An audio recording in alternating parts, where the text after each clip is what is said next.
afternoon. I am House Minority Leader Lisa Demuth, and thank you for joining us as part of a very important conversation, an issue that we want to raise to the level that it needs to be, so all Minnesotans are aware of a situation that we here in the legislature do still have time to fix. And that is the issue that does demand immediate attention, and that's the critical state of our emergency medical services here in Minnesota. The EMS services across our state are facing an unprecedented crisis with a staggering $120 million shortfall. And this shortfall does threaten the very foundation of our emergency response system that puts the lives of Minnesotans across the state at risk. We know that Democrats have allocated just $16 million in their supplemental budget to address the $100 million shortfall. It's a fraction of what is needed to sustain these services. But meanwhile, Democrats here in the state of Minnesota in the House of Representatives have committed $730 million to a state office building remodel and expansion. That's more than double what we actually had spent to fix up the state capitol. But the consequences of this inaction for the lack of appropriate funding for EMS is dire, and without adequate funding, our EMS providers will struggle to recruit and retain skilled personnel. There will be a struggle to maintain the life-saving equipment, and the struggle will be to respond promptly in emergencies. When we call for help in Minnesota, we need people to be able to respond promptly. Literally, lives are hanging on the balance because of this deficit. So today I'm calling on House and Senate Democrats to prioritize the safety and well-being of our communities by fully committing $120 million to address the EMS funding shortfall.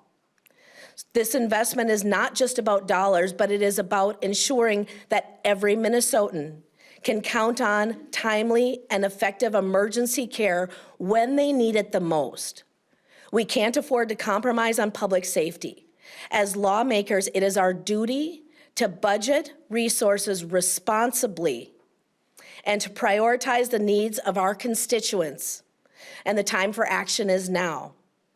I urge my Democrat colleagues to join us in this bipartisan effort to fully fund the $120 million needed to save our EMS services. Together, we can make a difference and ensure that no one in Minnesota is left without the critical care that they deserve. We have just 17 legislative days left. We have 5 weeks left in this session. The time to act is now, and we are calling on our Democrat colleagues to help prioritize this and get this done for the state of Minnesota. With that, I will turn it over to my colleague, Representative Jeff Backer.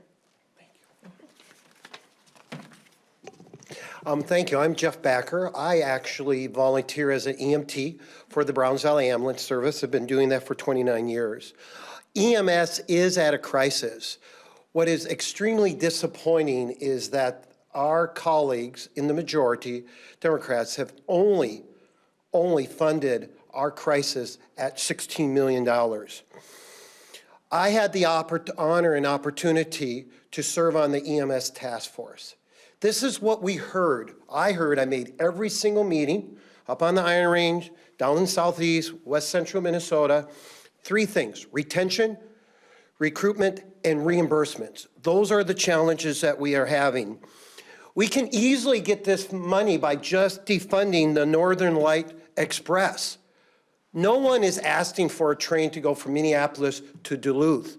But did you know every single day in Minnesota, 1,660 Minnesotans dial 911 for ambulance care? Every single day. Think about that. That's 11,620 in a week. That's nearly 50,000 people who are dialing for help a month. That's over 606,000 in a year. Let me just share you one of those situations. Because of our situation, basically when I get back in the district, I'm on call. I have volunteered as an EMT for 29 years. At 10:12 this Saturday evening, page went off. My first run of 4 in 24 hours, but it was full cardiac arrest. It was a community 8 miles east in Beardsley, Minnesota, full cardiac arrest. I got there, first of all, before I got there, it was a witness arrest. The wife witnessed it. And this is so important, folks, for you to learn CPR. If you don't know it, it's so critical. She immediately started CPR. The first responder on the scene from the Beardsley first responder was there in 3 minutes. Time matters. The second one that was there was within 5 minutes, brought the Lucas, that's what helps to do chest compressions. And then, of course, the defib. Before I got there with the ambulance, which I was there in a roughly 7 minutes, I was driving hot, as all our EMS knows what that means. That's pedal to the metal, okay? Lights and siren. I got there roughly 7 minutes. Defib shocked him 4 times, didn't get back. I got there, we defibbed him there. We got him in the ambulance. At 10:30, we got him in the ambulance, put the advanced airway in. At 10:33, he started to breathe on his own. Yesterday, I learned that they were just taking, of course, they flew him out to Stanford and Fargo. That's our closest here of where we're at. I'm in west central Minnesota. My district borders North Dakota and South Dakota. And I got word yesterday they were just taking him off the meds. So that's why this matters. Just think about this, folks. If it was your loved one, if it was your favorite teacher, if it was your father. And here's what's very challenging. I was there. There's been times, it was about 3 weeks ago, and this has happened more, that myself or my twin brother or one of the other 2 EMTs were not in the district. Actually, I was sitting on the house floor. This happened about 3 weeks ago. Pager goes off because I get it through my phone, and we had no EMTs. And you cannot move an ambulance without an EMT in the back, folks. And so what we had to do is we had to call a service that's 25 miles away. Even though the ambulance was a whopping 2 miles away from that call. Thank God it was not the same situation that happened Saturday night. Imagine if we had to call another ambulance 20, 25 miles away. One of those people on Saturday, one of those 1,660 individuals, Minnesotans who made that call, had to wait 25 minutes. I would not have been able to do my duties and bring that person back. And it was a team effort. And I can tell you, that is heck of a feeling when you bring someone back. That's my 4th save in 29 years. So thank you. This is why it's so important. As you can see, I'm passionate about it, and because this matters. A train to Duluth does not matter. People are calling for life-saving service. And folks, I've been doing this for 29 years. We are at a crisis. I'm not a spring chicken. I'm not going to tell you my age, but I'm not a spring chicken. So thank you very much, and turn over to Representative Zalesnikar. Thank you. I am Representative Natalie Zalesnikar from 3B. I represent the northern part of the state, and I appreciate my colleague who has been serving for 29 years. That tells you he knows that there's been an issue. We know that there's been an issue for ambulance services, and it's been documented way back to the Office of Legislative Report since 2002. So while I was honored to be on a state task force for EMS and tour the state, that task force started December of 2023, and then we went around the state to see the issues. The reality is, to Representative Backer's point, the issue's been here long before today. And we're at a crossroads right now. So we've known since 2002 of a lot of the implications for ambulance services, and it's only gotten worse. And so nationwide, we're losing 1/3 of our EMTs. They quit in 2021. Low pay, all the things that Representative Backer states are absolutely 100% true. And the other issue that being on the aging task force, I serve on aging task force and also the EMS task force, that's really interesting is there's a large percentage of the EMS runs that are non-emergency transportation, meaning it's not the event that Representative Backer's talking about, needing CPR, car accidents, serious things like that. And so I've been working hard to see that the non-emergency transportation issues are addressed, especially in Greater Minnesota, where we have a large number of aging Minnesotans. And the plan is to live at home. We all want to live at home for as long as possible to receive services. And so with that being said, the one thing I do know from caring for seniors for the last 40 years, they will not forget one number. Even if they have mild dementia, moderate dementia, or severe dementia, they will remember the number 911. And when I talk to people in the townships, it amazed me the number of calls for everything you can imagine. Trees are down, they need an escort, they need a ride. We cannot use our ambulances as we go forward in Minnesota to serve 5.6 million people without non-emergency transportation.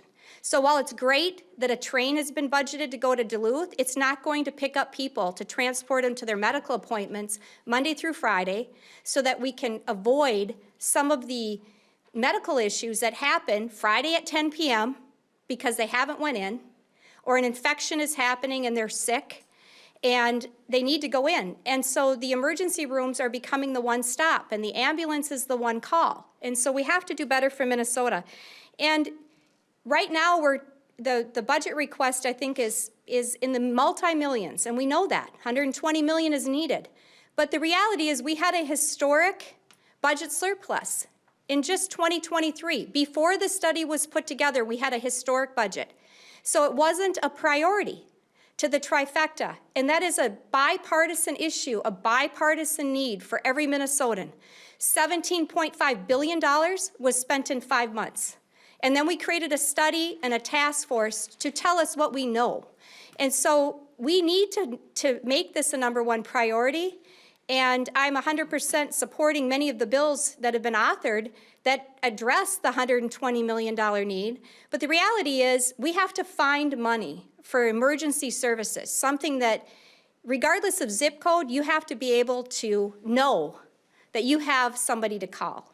And we are going to continue on the workforce issues to address it and recruitment to the points that Rep. Backer made. Thank you very much.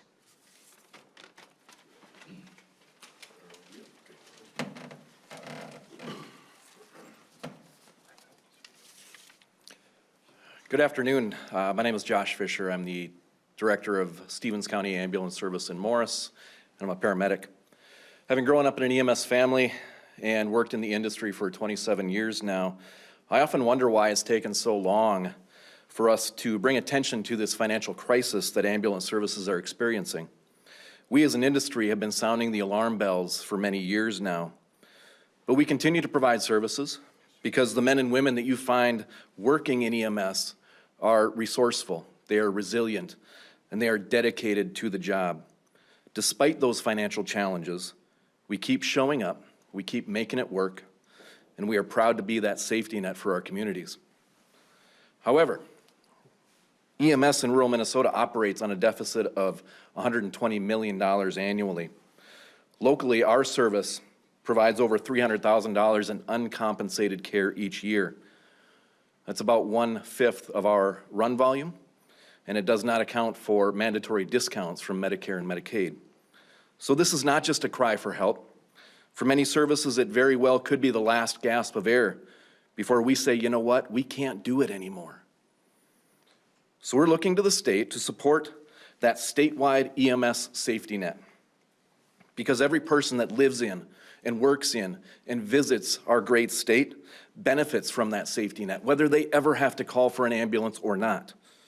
We all benefit from the safety and security that comes with knowing that a skilled ambulance crew is just a phone call away, all the time, without exception. That readiness, that availability, that public safety net is not funded currently, and it has to be.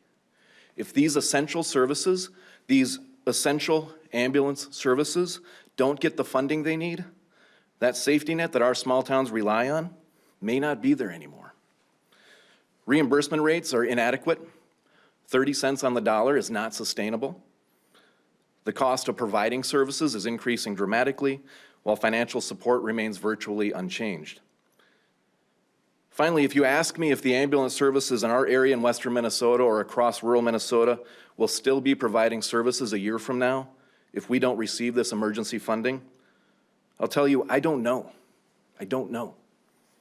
I'd like to think that somehow, some way, we'll keep doing what we've always done, that we'll find a way to make it work, but I don't know if that's possible anymore. So the question we as a state need to ask ourselves is this: how long are we willing to wait to see if our EMS system can continue to just make it work? $120 million in state funding for rural EMS, not $16 million, $120 million, would ensure the immediate sustainability of our rural ambulance services. And that's a small price to pay, like Representative Backer said, when those responding EMTs and paramedics are taking care of your neighbor, or your spouse, or your child, or you. That is what this funding provides to the people of Minnesota. It is desperately needed, not next year, not next session, not after another work group or assessment or study, but right now. Thank you.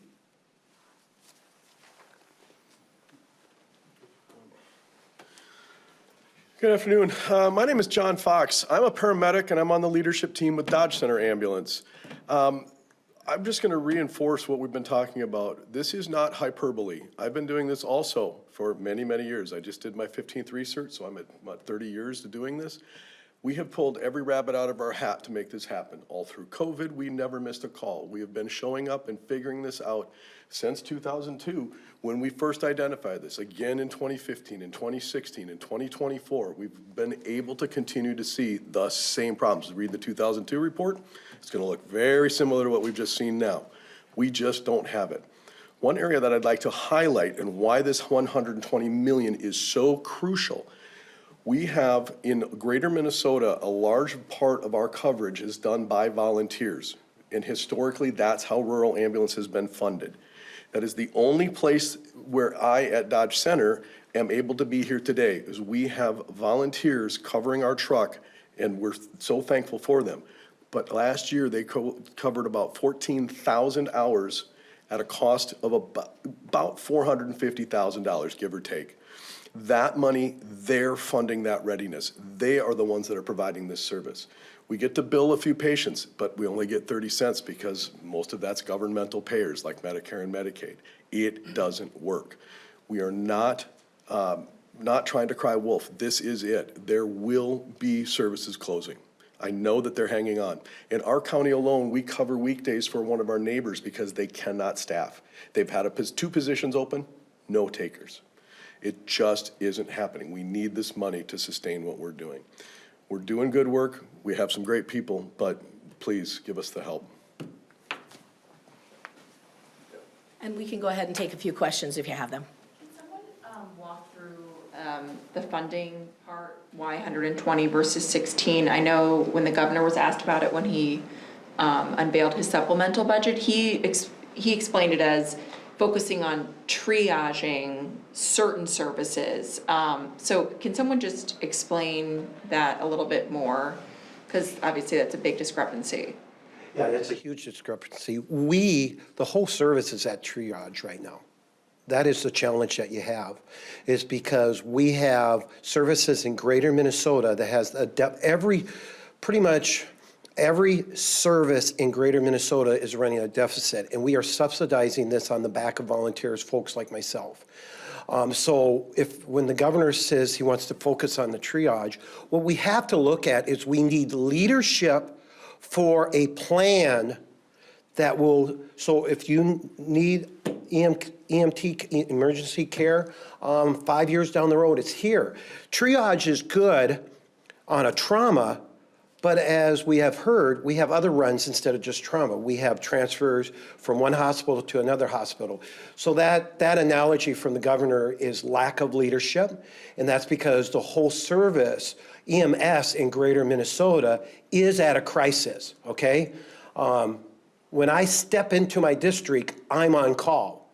And that's the problem is when you only have, you have up in Tower, Minnesota, you have Henning, Minnesota. You have so many small services like us that are just hanging on and providing this volunteer service. So his analogy is extremely poor, or he's getting extremely poor advice. But he also suggested that maybe the 120 million would meet needs a little bit more in the long-range future? Are you saying that this is what you need now for what, the next year, 2 years? Like what does this buy you in terms of time for a longer-term funding solution, which I know the task force was talking about too, about reimbursement rates and all of that? Yeah, good question. We have to look, the EMS task force is currently looking at ways of how to make this happen long-term, because what we're seeing is more EMTs and more paramedics not renewing their license. The last, I think, 4 years, it was 20% of EMTs, most of them, and paramedics under 40 that did not renew their license. That could be multiple reasons. We don't have a pension. Myself and others who have served this many years, we get a whopping $6,000 after 30 years of service. Now, we're volunteers, but still, for us to bring this to the level that we need, we have to have this push because we're already losing the money. We've been doing it since 2014. So to answer your question directly, this is a short-term fix, 1-2 years max, while we can figure out a better way of providing EMS, emergency care, in greater Minnesota instead of only on the backs of the volunteers. Is making it an essential service on the table for you? That is something that we're talking about because EMS is not essential service. So yes, that is something that's why the task force, it really is a nonpartisan task force. But unfortunately, the task force has not met since, when was the last time, Natalie? Oh, it's been good 3-4 months. Yeah, good 3 months.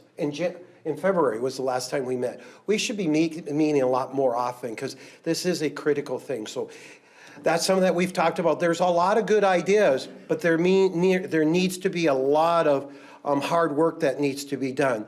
The 120 is a short term, very short term, because we're going to continue to lose that money.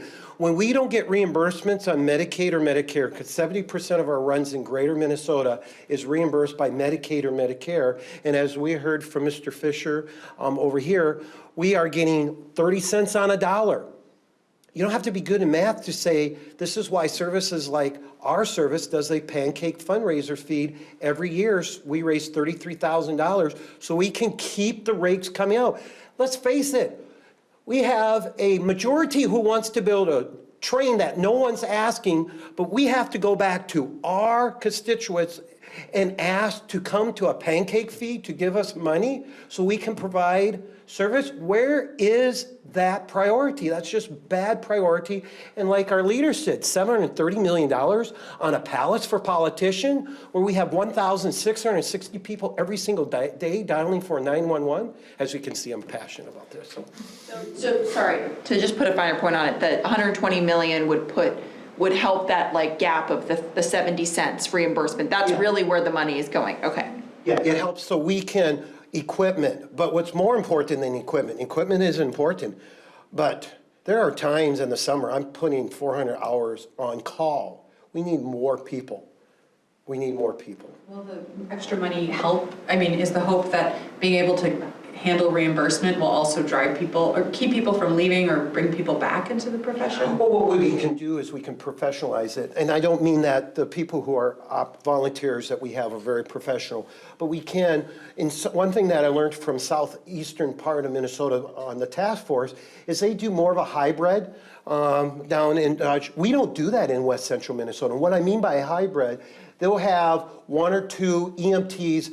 That's their career. And then we fill the gap in with a volunteer. That's not the case in the West Central Minnesota and parts up on the Iron Range. It is all done by volunteers, EMTs, and EMRs, which is first responders. So that would help. That's a bill that I wrote 4 or 5 years ago and so forth. And it's working down there. But our small service, who gets about 120 runs a year to 130, we don't have the resources to hire even one EMT for 40 to 60 hours. This is the stuff that can help out. So like the times that we have no EMT in our call area, which is happening more and more frequent, we can have someone that does this full-time in that hybrid model. That's just one idea. Good question. The urban EMS businesses that are actually profitable in this state have any responsibility to the rural EMS companies that are not? You know, first, we have North and others who actually provide service. We do a lot of transfers with them. So they have been a good partner. The Metro folks have been a good partner because there's times that we have to work with them with the helicopter or they provide transfers. Their metrics are different, of course, because they have the volume. So they're facing, and they're no different than us in Greater Minnesota. They don't get paid. They don't get no more pay than 30 cents on a dollar. But when you do the volume and you have more private pay, they're able to make that up. But they have been good partners. Leader Dameth, your members can have a little more power on a bonding bill. Is the $120 million for EMS a condition for encouraging your members to vote for a bonding bill? What I can tell you right now is it's important as we are here, you're hearing from EMS across the state calling 911 to the legislature saying we need help. $120 million is what we need right now to sustain as the work continues to go forward. I would say everything is on the table right now with the bonding bill. There is no discussion that we won't have as that work continues to go forward. Any other questions for us? All right, thank you so much for being here and for reporting on this.